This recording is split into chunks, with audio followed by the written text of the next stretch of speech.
Hello, my friends. How are you this fine Thursday morning? Can you believe it's in the weather today? Wow, right? Hey, I hope you're having a great day. I wanted to come share with you today our Thursday egg. So Sunday, we talked about Palm Sunday on Monday when we were together, and then Monday about how Jesus was in the temple, right? And then Tuesday, do you remember? Teacher of love. He taught us how we are to love one another. That's right. And then yesterday, we learned about Mary and how she poured the oil on Jesus. And remember, the disciples were like, "Why would you do that? You can help the poor." Because she loved Jesus so much that she gave him her very best. So today, on Thursday, our story is about Last Supper Thursday. Now remember, we're reading this from the story Eggs, and this is done by Natalie Ard. I highly recommend that you get yourself a set of these eggs. What a great thing to have on hand to use every year as we prepare our hearts and minds for Easter. So here's our egg for today. Look at how beautiful. Isn't the artwork just absolutely beautiful? It is so beautiful to me. So let's see what it says about Last Supper Thursday. For his very last supper, Jesus gathered with his friends. They shared a feast, and he explained his time was soon to end. He washed his disciples' feet with a servant's heart. He would love his friends until the end, although they soon would part. I am the way and the truth and the life. Come to the Father through me. He promised to send the Holy Spirit to live in us for eternity. He taught them to remember him by eating bread and drinking wine.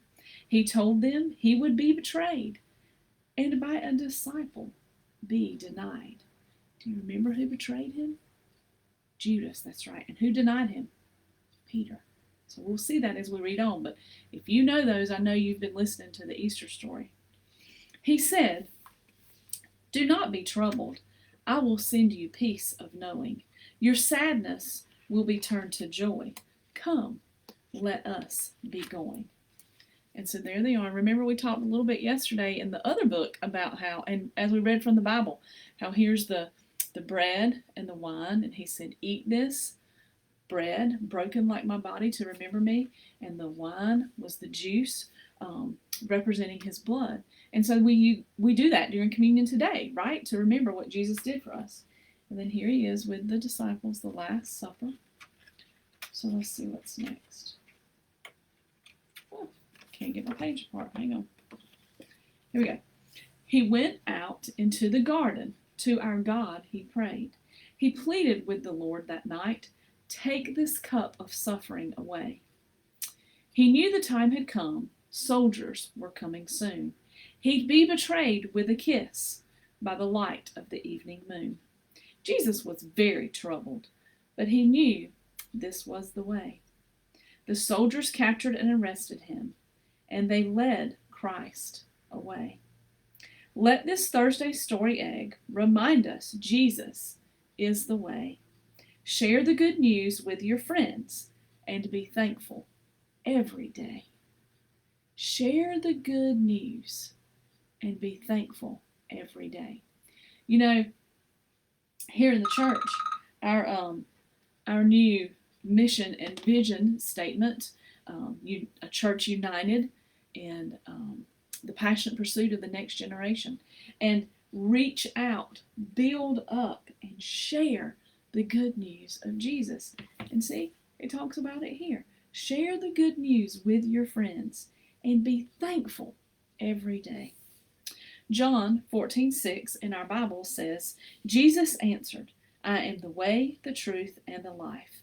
No one comes to the Father except through me." Wow. So today, I want you to be thinking about that. I want you to think about how Jesus had the Last Supper, the last meal that he would have with his disciples, how he had that meal and showed them love, knowing that one would deny him and one would betray him. Yet he loved them just the same. So, he tells us love our enemies, and he was showing us a great example of that then, wasn't he?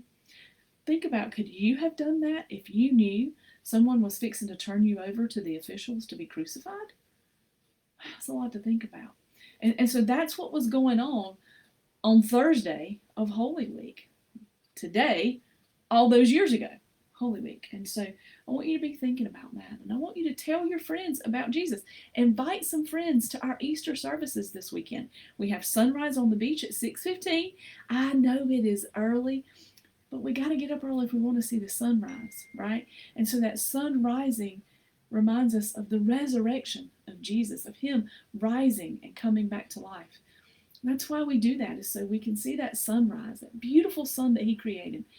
Watch it rise like Jesus did. So join us on the beach at 6:15. Bring a blanket, put on a hat if you need to. I'll probably have one on, because can you imagine these curls in the morning dew? Bring a friend. Invite a friend to come to sunrise service with you. And bring a chair so you'll have something to sit on out on the beach. And then we'll have services back here at the church, one at 9, one at 10:30. 9 and 10:30 are the same, not the same as sunrise, but 9 and 10:30 are mirrored. They're the same, 2 different times. So you can pick a time that works for you and invite some friends to come. Maybe friends that already know Jesus, or maybe friends that have never started a relationship with him. What a great thing to do, to share the love of Jesus, to share the gospel. So invite your friends, and I count on seeing you with us if you're local. If not, I hope that you're streaming to be able to join us on Easter. Hey, Mr. Ken and Miss Linda. Hey, guys. Thanks for joining us. Hey, I know that Kayla and Alex and Caitlin are going to join us later. Juliana and Colleen, they had soccer camp this morning, and so hope you guys have had a great week, and I will see you guys back tomorrow morning at 9. We'll be back on our regular schedule tomorrow. We'll go through our Friday Easter story egg and our sweet devotion time together. So I'll see you guys tomorrow. Kiss in hand. Get busy telling people about Jesus and inviting them to Easter service. Bye, guys.